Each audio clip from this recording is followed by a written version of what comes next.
네, 장혁의 마켓 시그널로 오늘도 시장의 중심을 잡습니다. 한국투자증권 이프렌즈예요. 장용혁 팀장님 함께합니다. 어서 오십시오. 팀장님. 네, 안녕하세요. 네. 그러게요. 지난 금요일 보면 사실은 아침에 부담스러운 뉴스가 있어서 이제 오른 만큼 사실은 좀 밀렸어야 될 분위기인데 강하게 올라왔습니다. 악재가 더 이상 좀 덜 반영되는 시장이다 이렇게 봐도 될까요? 금요일 날 아침 방송 나와가지고 쫄지 말고 출발하세요. 그러셨죠. 라고 네. 말씀을 드렸었는데요. 뭐 모르고 있는 뉴스도 아니었는데 사실 그 뉴스가 현실화돼도 사실 뭐 그렇게 놀랄 만한 뉴스 아닌데 그 다음에 나올 뉴스가 뭐 제한적이라는 거 모두 다 알고 있는데 그걸로 과연 하락을 반영해야 되느냐? 전 아니라고 본 거고 금요일 날 뭐 15p, 16p, 뭐 15p 중반 정도 올랐죠. 그래서 플러스를 만들어냅니다. 그러니까 이 뭐 중요한 건 그거예요. 금요일 아침에도 말씀드렸던 것처럼 2천억 달러 만지작거리는 거 이거 현실화될 수 있어요. 물론 25% 전량 다 2천억 달러 전량에 대해서 한 방에 꽝 때리면은 시장에 충격이 좀 있겠죠. 근데 뭐 찔끔찔끔 뭐 일부 품목에 대해서 뭐 10% 먼저 반영해보고 그 다음에 뭐 25% 이런 식으로 나가는 뉴스 플로우면 그 다음 뉴스가 만약에 뭐 5천억 달러 뭐 작년 기준으로 봤을 때 중국이 미국에다 갖다 판 총량이 5천억 달러인데 그럼 이거 할 수 있겠느냐? 이거 못한다라고 보는 겁니다. 그럼 마지막 뉴스인데 이 마지막 뉴스의 실현 가능성은 이미 시장이 상당히 오랜 기간 하락으로 반영해 왔고 이 뉴스가 툭 튀어나왔을 뿐인데 이게 하락의 이유가 될까? 안 된다라고 본 거고 금요일 날 그래서 쫄지 말고 출발하세요 라는 부분 말씀을 드렸던 겁니다. 근데 지금 조금 이제 뭐 좀 성에 차지 않는 부분이라고 할까요? 너무나 명확하게 중국을 타겟으로 잡고 있는 미국이니까 이 위안화가가 잘 안 빠져요. 그래서 위안화 약세가 좀 멈춰서고 강세로 반전되는 그림이 나오면 사실 퍼즐이 딱 맞아 들어갈 것 같거든요. 근데 아직 그 그림이 나오고 있지 않아서 그냥 조금씩 올라가고 있는 상황이라고 보시면 될 것 같습니다. 사실 10콤보를 아깝게 못 만들었고 그 다음날 15p 뽑아냈을 정도면은 우리 그때도 얘기했었던 것처럼 이거 뭐 10콤보 안 나올 수도 있다. 대신 뒤로 크게 밀릴 자리도 없다. 얼마 올라오는 자리도 얼마 안 되는 거 마찬가지니까 뭐 시장에서는 강세 마인드 유효한 뭐 끌고 가는 게 맞습니다라는 의견을 드리고 있는데요. 오늘도 전 비슷한 말씀 드리고자 합니다. 차 페이지 보시면은요. WTO가 아마 제 기억이 맞다면 1995년인가 출범했을 거예요. 그러니까 이제 역사가 좀 이제 됐다면 됐다라고 얘기할 수 있는 데죠. 여기서 이제 이 미국이 협박성 발언을 합니다. 요즘 뭐 중국 건드리면 중국이 바로 뭐라 그래요? WTO에 제소하겠다라고 얘기하잖아요. 미국 입장에서는 그래 그럼 뭐 제소해라 난 나갈 테니까 뭐 이런 식의 분위기라는 거죠. 근데 실제로 나갈 가능성이 얼마나 되겠습니까? 그리고 뭐 과거 방송에서도 몇 번 말씀드렸던 것처럼 손해를 볼 거면 미국이 봐야 돼요. 우리는 뭐 나머지 국가들은 달러 떨어지면 당장 문제가 생기지만 미국은 달러의 발권력을 갖고 있는 곳입니다. 그러면 교역에 있어서 일부 손해를 본다라고 하면 미국이 손해 보는 게 맞아요. 그들 돈으로 이 경제가 돌아가고 있다라고 한다면 그래서 뭐 그런 부분들의 뭐 부담이 좀 뭐 있다라고 볼 수도 있습니다만 실현 가능성 측면에서는 굉장히 낮은 뉴스죠. 다음 주에 뭐 2천억 달러 뭐 9월 6일 얘기하고 있으니까요. 뭐 말 꺼내는 거 뭐 사실 이거 호재는 아닌데 그러면 이게 얼마만큼 새로운 악재냐? 모르던 얘기가 나온 것도 아닌데 얼마나 악재겠습니까? 라는 부분이고요. 얼마 전에 우리 대한민국 철강주들에 대해서 철강에 대해서 쿼터까지 유예해 줬죠. 그러면 관세도 유예고 쿼터도 유예입니다. 그러면은 처음에 때릴 때는 서슬 시퍼렇게 때렸던 것들이 지금 시간 지나고 나니까 유야무야 되고 있다는 얘기거든요. 유럽산 자동차 쪽에서도 비슷한 그림이 나옵니다. 그럼 우리도 제로할게 니네도 제로해라. 유럽은 10%고 미국은 4%거든요. 그러니까 미국 입장에서는 관세를 좀 올려놓는다라고 해도 더블로 매겨도 유럽 관세보다 낮습니다. 그러면 이런 것들 바로 잡을 거야 라는 부분들 시장에서 충분히 예상할 수 있거든요. 근데 지금 화해 제스처가 굉장히 세게 나오는 거죠. 그래서 유럽에서 그러면 자동차 관세 서로 없애면 될 거 아니야? 라고 제안을 주고 있는 상황이면 미국 입장에서는 원했던 그림이 이런 걸 텐데 이걸 굳이 마다할 이유가 없죠. 그래서 중국의 뭐 미중 무역 분쟁 뭐 이쪽으로는 뉴스가 계속 나오고 있습니다만 뭐 충분히 다른 뉴스들을 통해서 볼 수 있는 것처럼 뭐 지금의 타겟이 중국이라는 점이 부담스러울 뿐이지 이거 시간 지나고 나면 아 그랬었지 아 그때가 바닥이었는데 그때 샀어야 되는데 라는 얘기들을 분명히 할 거라는 겁니다. 이번 주에는 다들 9월 6일만 쳐다보고 있어요. 9월 5일까지 기업들한테 이 중국 2천억 달러 관세에 대해서 이거 맞으면 안 돼요. 우리는 빼주세요. 라고 얘기하는 신청을 9월 5일까지 하라 그랬어요. 9월 6일서부터는 발표할 수 있습니다. 아마 이 전까지는 몇몇 기업들이 우리는 예외시켜 주세요. 라는 부분들 신청이 쭉쭉쭉 줄을 잇겠죠. 근데 중요한 건요. 9월 6일 날 이거 발표한다고 해서 9월 7일서부터 당장 때리는 거 아니라는 겁니다. 유예기간이 60일이에요. 그럼 우리 산수 한번 해보죠. 9월 6일 날 때려서 60일 더 해보세요. 그러면은 날짜 몇 일 나옵니까? 11월 6일 나올 거예요. 11월 6일이면 우리 모두 다 알고 있는 디데이거든요. 그러네요. 중간선거일입니다. 그러면 그때까지 매기냐 안 매기냐, 뭐 일부를 매기냐, 뭐 잘라서 매기냐, 뭐 몇 퍼센트를 매기냐 이 얘기는 계속 나올 수 있겠습니다만 과연 중간선거 지나고 난 다음에도 이 얘기 똑같이 나올까요? 우리가 예상하고 있는 바로는 중간선거 지나고 나면은 서로 화해 무드 쪽으로 들어갈 걸로 보고 있는데 뭐 그런 그림들 만들어지는 유예 기간이 딱 중간선거하고 맞아 떨어집니다.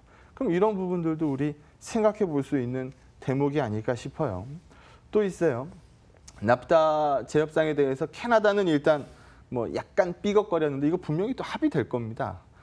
합의가 되고 나면은 커봐 우리가 하고자 하니까 다 되잖아 라는 쪽으로 얘기가 아마 흘러나올 거고 그렇게 되면 글로벌 교역량 떨어지면 우리 대한민국 수출 증가율 떨어집니다 라는 거는 과거 경험치를 통해서 모두 알고 있는 사실이거든요.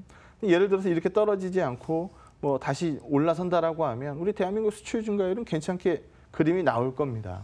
그리고 시장에서 이거를 신흥국들이 안 반영했으면 모르는데 여기 보시는 것처럼 신흥국들은 그대로 반영해 놓은 상황이거든요. 선진국 증시하고 워낙 다른 부분이었으니까요. 그래서 이미 녹여 있는 자리에 그 똑같은 악재를 두고 얼마나 더 빼려고요? 라는 쪽으로 되물어 봐야 되는 시장이라고 보고 있고요. 물론 부담스러운 그림들은 있죠. 뭐 우리 방송에서 이거 얘기 안 한 것도 아니니까 이미 통화로서 가치를 잃어버린 애들이 있습니다. 앞은 아르헨티나 페소거든요. 여기 한번 보시게 되면 그냥 쉽게 말씀드릴게요. 3월 말에 원달러 1,000원이었는데 2,000원 가 있다 생각하시면 됩니다. 그냥 원달러 1,000원 하다가 뭐 한 4, 5개월 있다가 원달러 2,000원 가 있다. 이게 제대로 돌아가겠습니까? 물가가 어떻게 돼 있을까요? 우리 뭐 IMF 때나 그랬죠. 예, 어마무시할 겁니다. 얘네 지금 기준금리 60%만 이렇게 가거든요. 그러니까 이미 터진 거예요. 이쪽은 우리하고 똑같이 계산할래야 계산할 수가 없는 곳입니다. 터키 리라 뭐 충분히 터질 수 있다라 그랬죠. 단기 외채 규모가 외환보유고보다 많으니까. 그래서 뭐 한번 급등 나왔다가 그러니까 약세의 피크를 찍고 살짝 뭐 멈춰서는 듯 보였으나 다시 움직이잖아요. 위기가 끝나지 않았다는 얘기거든요. 처음 이 얘기 나왔을 때 나왔던 얘기들 기억 한번 해보세요. 뭐 유로존 은행으로 전이가 돼서 다시 한번 금융위기가 우짜우짜 뭐 이렇게 나왔거든요. 지금 그런 얘기 처음만큼 안 나오죠. 예. 그렇게 되면 일정 신흥국들은 진짜 문제 생긴 거 맞습니다. 저쪽에서 사고 터질 수 있어요. 있으니까 앞에서 봤었던 것처럼 이런 그림이 나왔던 거죠. 근데 우리 대한민국은 여기 너무 많이 묻어 빠졌다라는 겁니다. 그래서 우리가 안 빠졌으면 모르겠는데 먼저 빠져있던 자리에서 새로운 악재 나온 것도 없고 그럼 이 뉴스 가지고 뭐 트럼프가 떠들었으니까 오늘은 빠질 겁니다. 이런 식으로 읽는 거는 너무 표면만 읽은 거 아닌가. 안으로 들어가서 읽으면 새로운 뉴스가 나타나지 않는 한 반영하지 않은 하락이 없는데 그 부분에 대해서 너무 과도하게 우려할 필요 없다. 강세론에 대한 유효 전략을 계속 말씀드리도록 하겠습니다. 예, 전반적인 시장에 대한 비율을 다시 한번 확인해 주셨고요. 조금 더 구체적으로 들어가서요.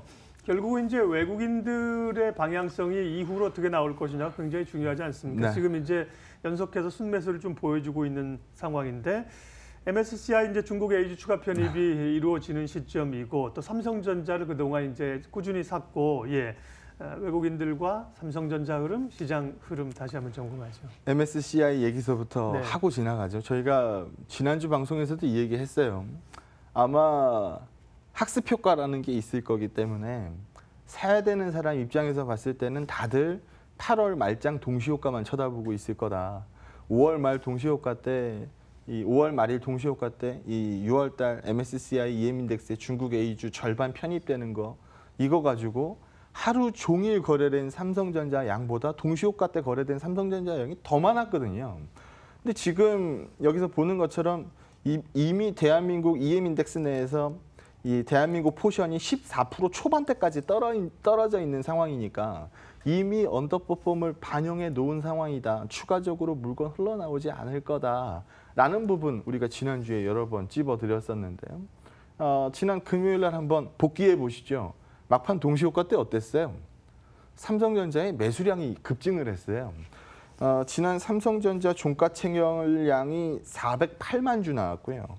그때 총 거래량이 이 금요일 날 총 거래량이 1,350만 주 나왔으니까 뭐 상당 부분 동시효과 때 또 거래가 몰리긴 했는데 5월 말장 같지는 않았고 또 재밌는 점은 동시효과 들어가기 전에 0.84% 플러스였는데 종가 찍고 나니까 1.68% 플러스였어요. 오히려 그러면은 매수가 더 많았다는 얘기거든요. 그래서 이 얘기 가지고 뭐 이번 금요일 날 뭐 막판에 또 지난번처럼 종가 물량이 드립다 쏟아지면 그 살 사람들은 그거 받아야지. 이 얘기가 모두 다 알고 있는 얘기가 현실이 되겠습니까? 안 되지. 그래서 뭐 이 이슈까지 마무리된 상황이다라고 보면은 또 하나의 또 뭐 수급상의 호재 요인으로 해석할 수 있을 것 같고요. 9월 첫날이니까 우리 9월 달 미리 보기에 큰 그림 하나만 좀 보고 출발하도록 하죠.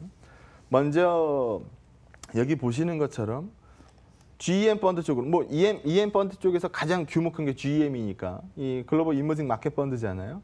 돈이 이렇게 움직였어요. 유동성이. 그러면 여기에 맞춰서 시장 뭐 재미없었겠죠. 뭐 당연한 거 아닙니까? 뭐 돈이 밀고 들어오는 돈이 있어야 재밌는 거지. 돈이 밀려 나가고 있었으니 재미있었을 리가 없죠. 뭐 이것까지는 우리가 뭐 이미 다 알고 있는 바예요. 그러면 여기서 한번 보자라는 거예요. 얼마나 자금이 유출된 정도 면으로 봤을 때 얼마나 유출이 진행되느냐. 과거 데이터하고 한번 비교해 보자라는 거죠. 과거에도 이렇게 유출세 없었던 게 아닙니다. 있었어요.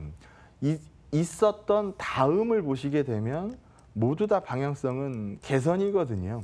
그러니까 뭐 밑도 끝도 없이 나가는 유출량은 없을 테니까요. 그래서 지금 현재 8월 달까지는 이 그림을 반영을 했고 우리가 8월 달 중반장 이후서부터는 연일 매수하는 외국인만 봤단 말이에요. 그러면 쟤네들은 뭘 봤길래 저렇게 갑자기 사기 시작하냐는 거죠. 그럼 보나마나 아마 다음 그림은 개선색 속으로 아마 찍힐 겁니다. 여기 보는 것처럼 펀드 플로우의 평균치 대비해서 2배수 편차값까지 내려가 있으면 평균 값에서 많이 멀어졌다는 얘기잖아요. 그래서 과거에도 이 정도 수준에서는 유입 반전, 그러니까 유출세가 둔화되고 유입으로 반전되는 그림들이 나왔으니 지금 그 시점쯤 되지 않았겠습니까? 게다가 멀티플로 봤을 때는 평균치에서 가서는 안 될 곳까지 지금 가 있는 상황이기 때문에 대한민국 시장 한 번도 비싼 적 없었기 때문에 싸니까 사세요. 라는 얘기는 설득력이 분명히 약한 논리임에도 불구하고 빠지지 않고 얘기해야 되는 시점으로 보고 있는 거고요. 무엇보다 중요한 건 이거죠. 대한민국 포션이 대한민국 이 EM 인덱스 내에서 얼마만큼이 대한민국의 적정 포지션이냐라는 부분에 대해서 읽는다라고 했을 때 여러 번 평균값에서 멀어지는 그림이 보였지만 최근 보시게 되면 머리를 들기 시작했다라는 점, 외국인들이 최근에 대한민국 주식을 사고 있는 부분을 생각하시면 되죠. 그래서 이런 부분들이 8월 달 시장에는 언더를 찍는 시장이었고 8월 중반서부터는 좋아지기 시작했고 9월서부터는 방향을 정할 시장으로 그렇게 보는 게 맞지 않겠습니까? 라는 부분으로 읽으시면 될 것 같고요. 이 그림에서도 보는 것처럼 우리가 지난주 월요일이었나요? 지지난주 월요일이었나요? 갑자기 제가 느닷없이 나와서 네. 삼성전자 얘기를 이제 막 하기 시작하는데 그 가격 밑으로는 절대 아니라는 거죠. 예, 그래서 한 번도 비싼 적 없던 애가 언제 이 반도체 고점 논란 가지고 빼봐야 얼마나 빼겠습니까? 다만 이 반갑지 않은 소식인 건 맞으니까 하이닉스보다는 삼성전자 만지는 게 좀 더 편안하지 않겠습니까? 그 이후에 삼성전자 방향성이고요. 하이닉스 방향성입니다. 둘 다 좋아졌어요. 그 전하고 비교해 보자는 거죠. 그 전은 정말 눈만 뜨면 지겹게 삼성전자 하이닉스가 재미없던 장입니다. 그때 시장 분위기 한번 보시게 되면 눈만 뜨면 빠지는 장이었어요. 근데 최근 모습은 삼성전자 하이닉스, 우리 대한민국 시가총액 넘버 1, 2 종목이거든요. 이 1, 2가 뛰니까 다른 종목들이 아무리 부진해도 시장이 마이너스가 안 찍힌다라는 거죠. 그래서 그런 부분들 충분히 시장에서 확인하고 있는 거고요. 여기 보는 것처럼 우리가 삼성전자 살아있는 장에 시장 하락 없습니다라는 부분을 금요일 날 마지막 코멘트에도 그 말씀을 드리고 나갔는데 외국인들은 연일 사요. 외국인들이 3천억, 2천억, 여기 2천억 중반대 이렇게 연일 사요. 대한민국 시가총액 1위 삼성전자 매입 쪽으로 보게 되면은 매입량보다 많은 날도 있어요. 그리고 매입량의 절반을 넘어서는 날도 있고요. 그래서 삼성전자 쪽으로 수급이 소위 말해서 꽂히기 시작했습니다. 그럼 이 꽂히는 수급은 과연 대한민국 시가총액 1위 삼성전자의 언더퍼폼을 만들겠습니까? 아웃퍼폼을 만들겠습니까? 저는 아웃퍼폼 만든다라고 보거든요. 금요일 날 시장에서도 장 초반 삼성전자는 약했어요. 하지만 삼성전자가 돌아서는 시점서부터 시장은 강해지기 시작했거든요. 그래서 지금 현재 그 분위기를 좀 같이 읽으면 좋을 것 같고요. 금통위 카드가 지났죠. 금통위 카드가 지났습니다. 물론 소수표 있을 줄 알았잖아요. 지난달까지 있었던, 지난번 회의까지 있었던 소수표가 이번 회의 때 없어지는 게 더 이상한 거죠. 그래서 시장에서 소수표 예상대로 나왔고 금리가 뒤로 후퇴하지도 않을 거고 은행주들 같은 거 전반적으로 외국인 수급에 딱 맞게 움직이는 종목들인데 업종인데 저쪽에 대해서 나쁜 얘기를 하겠습니까? 안 그러면은 최근 커머디티 포함해서 이미 우려감들을 많이 반영했었던 시클리컬 주식들을 나쁘다라고 얘기하겠습니까? 그래서 최근 가장 부진했었던 바이오도 돌아 나오는 이 시점에 과연 못 돌릴 업종, 못 돌릴 종목은 뭐가 있겠습니까?